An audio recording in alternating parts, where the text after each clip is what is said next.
গণভোট সহ ৫ দাবিতে পল্টনে চলছে জামাত ইসলামী আন্দোলন সহ ৮ দলের সমাবেশ। পূর্ব ঘোষণা অনুযায়ী সমাবেশ সফল করতে মঙ্গলবার সকাল থেকে পল্টন এলাকায় জড়ো হতে থাকেন ৮ দলের নেতাকর্মীরা।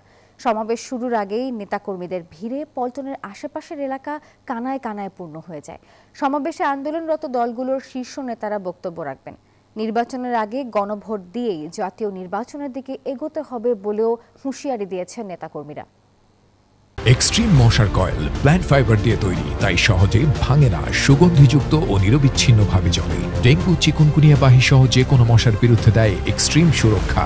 আন্দোলন চালিয়ে যাব যতক্ষণ না পর্যন্ত জুলাই সনদের বাস্তবায়ন এবং গণভোটের অধিকার আদায় না হয়েছে। এই গণভোটের দাবি অবশ্যই মানতে হবে। গণভোটের দাবিতে আমরা আজকে এখানে সমবেত হয়েছি। এই আন্দোলন এমন এক অগ্নিস্ফুলিঙ্গের রূপ নেবে যেটা সামাল দেওয়া গভর্নমেন্টের পক্ষে সম্ভব হবে না। জুলাই সনদের ভিত্তিতে যে আগামী জাতীয় সংসদ নির্বাচন, সেটার একটা আইনি ভিত্তি প্রদানের জন্য সরকারের পক্ষ থেকে ইতিমধ্যেই যে কথা আমরা শুনেছি, সেটার বাস্তবায়ন প্রক্রিয়ার দিকে যেতে হবে।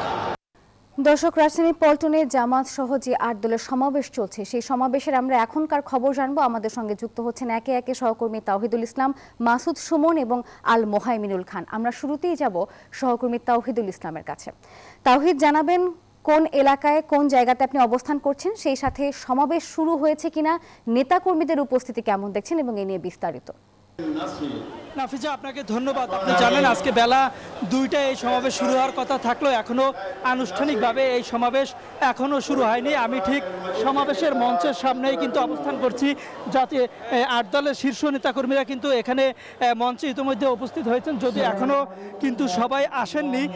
মোটামুটি জামায়াতের আমরা সেক্রেটারিকে দেখতে পাচ্ছি, খেলাফত মজলিসের আমির সহ অনেকে আসছেন, কিন্তু ৮ দলের সকল নেতৃবৃন্দ আসে নাই। কিন্তু এই সমাবেশ শুরু হওয়ার আগেই বেলা 12টার থেকে শুরু হয়েছে নেতাকর্মীদের আসা।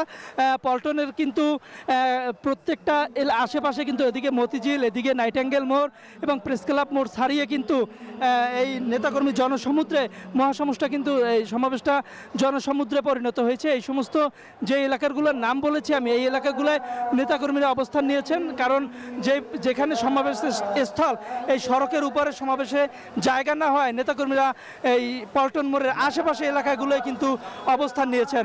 এখানেও কিন্তু আমরা কথা বলেছি জামায়াত সহ বেশ কয়েকটি দলের নেতাদের সাথে, কর্মীদের সঙ্গে, তারা একই কথা বলেছেন সকলে, যে যতক্ষণ পর্যন্ত না তাদের এই 5 দফা দাবি সরকার মেনে নিয়ে জাতীয় নির্বাচনের আগে গণভোটের তারিখ ঘোষণা না করছে, ততক্ষণ পর্যন্ত তাদের এই কর্মসূচি চলবে।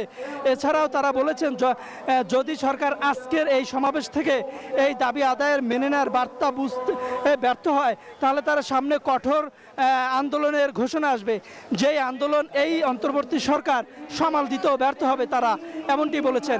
এছাড়া একটু জানিয়ে রাখি, এই সমাবেশে কিন্তু ঢাকার বিভিন্ন এলাকা থেকে নেতাকর্মী আসছেন, ঢাকার বাইরের কোনো নেতাকর্মী এই সমাবেশে নেই। তারা বলছেন এরপরের যে কর্মসূচি আসবে, সেই কর্মসূচিকে সারা দেশের নেতাকর্মীদের ঢাকায় এনে একটি মহাসমাবেশ করবে, যে সমাবেশ থেকে সরকার আন্দোলনে পরিণত হবে এবং সেই আন্দোলন সরকারও সামাল দিতে ব্যর্থ হবে। তাদের অন্যতম দাবি ছিল যে গণভোট এবং জুলাই সনদকে আইনি ভিত্তি দেওয়া, সেটি কিন্তু সরকার এখনও মেনে নিচ্ছে না বা মেনে নিবে বা এমন কোনো আশ্বাসও দেওয়া হয়নি। তারা বলছেন যে একটি বড় রাজনৈতিক দলের চাপে সরকার এই দাবি এখনও আমলে নিচ্ছে না। তবে সেটি যদি সরকার শেষ পর্যন্ত বহাল থাকে, তাহলে কিন্তু তারা আরও বড় কর্মসূচি দিবে, এমনটি আমাদেরকে জানিয়েছেন। এছাড়া আজকে এখানে জামায়াত ইসলামের আমির ডাক্তার শফিকুর রহমান, ইসলামী আন্দোলনের আমির মুফতি সৈয়দ রেজাউল করিম সহ অন্যান্য নেতারা বক্তব্য দিবেন। তাদের বক্তব্যের মাঝেই তারা কিন্তু পরবর্তী কি সিদ্ধান্ত হবে কর্মসূচি নিয়ে, সেটি জানিয়ে দিবেন, তারা আমাদেরকে বলেছেন। তারা বলছেন তো তারা এই ছিল পল্টন সমাবেশস্থলে মঞ্চের সামনে থেকে আমার কাছে থাকা সর্বশেষ। আমরা এখন অন্য সহকর্মী মোহাইমিনুল খানের কাছে যাব। মোহাইমিনুল খান, আপনি জানাবেন আপনার জায়গার সমাবেশস্থলের নেতাকর্মী যারা আসছে তারা কি বলছে এবং ওখানের অবস্থান কি? ধন্যবাদ তৌহিদ খান। আমি কিন্তু এই মুহূর্তে আছি এই বিজয়নগর অঞ্চলে, যেটা কিন্তু আসলে আজকের সমাবেশের প্রবেশস্থলের অন্যতম একটি প্রবেশদ্বার। এবং এখানে কিন্তু সকাল 11টা থেকেই আমরা দেখছি যে দলে দলে কিন্তু বিভিন্ন অঞ্চলের নেতাকর্মীরা এসে এখানে উপস্থিত হচ্ছেন। এখানে কিন্তু জামাতে ইসলাম থেকে শুরু করে আমরা এখন পর্যন্ত হেফাজত দেখেছি, এবং সেই সাথে কিন্তু আমরা দেখেছি হচ্ছে চরমনায়ের পীরের যারা আছেন নেতাকর্মী, তারা কিন্তু এখানে আছেন ইসলামী আন্দোলনের, এবং তারা কিন্তু আসলে দলে দলে এসেছেন। এবং তাদের সবার কিন্তু বক্তব্য আমরা একটি পেয়েছি। তারা বলছেন যে জুলাই সনদ বাস্তবায়ন সহ পিআর পদ্ধতি সহ মোট 5 দফা দাবি, অর্থাৎ 5 দফা দাবি বাস্তবায়নের উদ্দেশ্যে তারা এই সমাবেশে অংশ নিয়েছেন। এবং তারা কিন্তু এই 8 দল মিলে এই সমাবেশে অংশ নিয়েছেন। এবং সকাল থেকে কিন্তু আমরা দেখছি কিছুক্ষণ পরপরই গাজীপুর, টাঙ্গাইল, নেত্রকোনা, নাগরপুর, সেই সাথে ঢাকার বিভিন্ন অঞ্চল, ঢাকা উত্তর, ঢাকা দক্ষিণ, উত্তরা, শাহজাহানপুর থেকে শুরু করে বিভিন্ন ব্যানারে কিন্তু নেতাকর্মীরা এখানে এসেছেন। এবং তারা কিন্তু বিভিন্ন এলাকা থেকে এসেছেন, এবং একটি এলাকা থেকে প্রায় 50,000 থেকে শুরু করে 60,000 পর্যন্ত মানুষ একসাথে এসেছেন। এবং ছোটো ছোটো দল থেকে শুরু করে বড় বড় মিছিল নিয়েও আমরা যেতে দেখেছি। এবং তারা সবাই কিন্তু পল্টনের সমাবেশস্থলে যোগ দিতে যাচ্ছেন।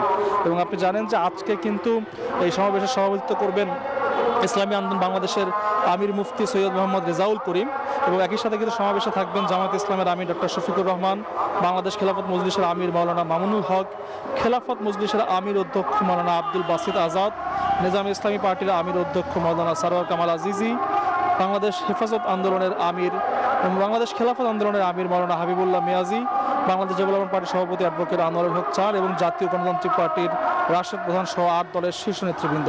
এবং তারা কিন্তু গতকাল যে 8 দলের নীতি নির্ধারকরা রয়েছেন, তারা একসাথে যৌথ বৈঠক করেছেন পল্টনের ইসলামী আন্দোলন বাংলাদেশের কার্যালয়। এবং সেখানে কিন্তু বৈঠক শেষেই জামায়াতে ইসলামীর সহকারী সেক্রেটারি জেনারেল হামিদুর রহমান আজকে বলেছিলেন যে আজকে কিন্তু তাদের 4র্থ পর্ব শেষ হয়ে 5ম পর্ব চলমান রয়েছে, এবং তারা এর আগে যে 6 তারিখে স্মারকলিপি দিয়েছে, একই সাথে 11 নম্বর কিন্তু গণসমাবেশে ঘোষণা করেছিল, তারই অংশ হিসাবে কিন্তু আজকে এই সমাবেশ হচ্ছে। যে সমাবেশে কিন্তু এই 8টি দল একসাথে অংশ নিচ্ছে। এবং আমরা সকাল থেকে দেখেছি দাঁড়িপাল্লা, একই সাথে হাত পাখা, এরকম বিভিন্ন ব্যানার এবং বিভিন্ন রকম ফেস্টুন নিয়ে কিন্তু তারা এই সমাবেশে তারা যোগ দিতে যাচ্ছেন।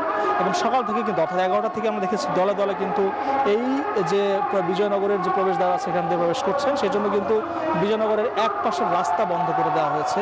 কিছুক্ষণ আগে পর্যন্ত কিন্তু এই বিজয়নগরের যে নাইটিঙ্গেল মোড়টি রয়েছে সেখানে কিন্তু ব্যাপক জ্যাম ছিল, কিন্তু এই মুহূর্তে কিন্তু যানজট অনেকটা শিথিল রয়েছে, যেহেতু এক পাশে সড়ককে 2 ওয়ে করা হয়েছে। সেক্ষেত্রে কিন্তু আরেক পাশ বন্ধ হওয়া সত্ত্বেও তেমন একটু জ্যাম দেখা যাচ্ছে না। এবং একই সাথে কিন্তু তারা বলছেন যে এই যে আজকে সমাবেশ স্থলে সমাবেশ শুরু হওয়ার কথা, তা যথাসময় শুরু হবে এবং সেই সাথে কিন্তু যথাসময় শেষ হবে। তাই যানজট পেশায় আগেই কিন্তু সচেতন করে দেওয়া হয়েছে সাধারণ মানুষকে।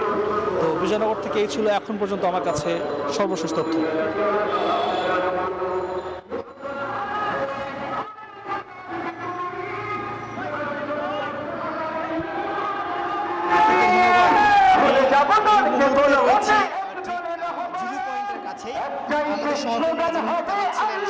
চিত্রটি আমি জিরো পয়েন্ট সহ ঠিক হাইকোর্টের মোড় এবং আশেপাশের বেশ কয়েকটি এলাকা ঘুরে দেখেছি। আপনারা জানেন যুগপৎ আন্দোলনের সমাবেশে গেল 6 তারিখে জামাত ইসলামের নায়েবে আমির সৈয়দ আব্দুল্লাহ মোহাম্মদ তাহের তিনি কিন্তু ঘোষণা দিয়েছিলেন 11 তারিখের মধ্যে যদি তাদের দাবি মেনে নেওয়া হয়, অর্থাৎ যে স্মারকলিপি দেওয়া হয়েছে প্রধান উপদেষ্টা বরাবর, সেই দাবি মেনে নেওয়া না হলে 11 তারিখ এই যে 8 দলের সমাবেশ এবং এটি নগরে জনতার নগরী হিসেবে নগরীতে পরিণত হবে। এবং সেটি আমরা দেখেছি সকাল থেকেই। আমি বেশ কয়েকটি এলাকা ঘুরেছি, বিশেষ করে নাইটিঙ্গেল মোড়, জিরো পয়েন্ট সহ গুলিস্তান, চারপাশেই ছোট ছোট মিছিল নিয়ে হাজার হাজার নেতাকর্মীরা এখানে একত্রিত হচ্ছেন। এবং তার কারণেই ঠিক 9টা বা 10টার পর থেকেই আশেপাশের এলাকায় যানজটের সৃষ্টি হয়েছে। এবং আমি যেমনটি দেখেছি প্রেস ক্লাবের যে রাস্তাটি সেটি বন্ধ করে দেওয়া হয়েছে। এবং আমাদের সহকর্মীরা যেমনটি বলছিলেন নাইটিঙ্গেল মোড়ের সেই জায়গাটি একপাশ করে দেওয়া হয়েছে, ফলে কিছুটা ভোগান্তিতে এই সমাবেশ কিছুক্ষণের মধ্যে শুরু হবে। এখনো মিছিল নিয়ে হাজার হাজার নেতাকর্মীরা এখানে একত্রিত হচ্ছেন এবং তাদের একই দাবি জানাচ্ছেন। আমাদের সহকর্মীরা যেমনটি বলছেন ঠিক একই হুঁশিয়ারি দিচ্ছেন, দাবি মানা না হলে সামনে আরো কঠোর কর্মসূচি দেওয়া হবে। এই ছিল আমার কাছে সর্বশেষ। নাফিসা।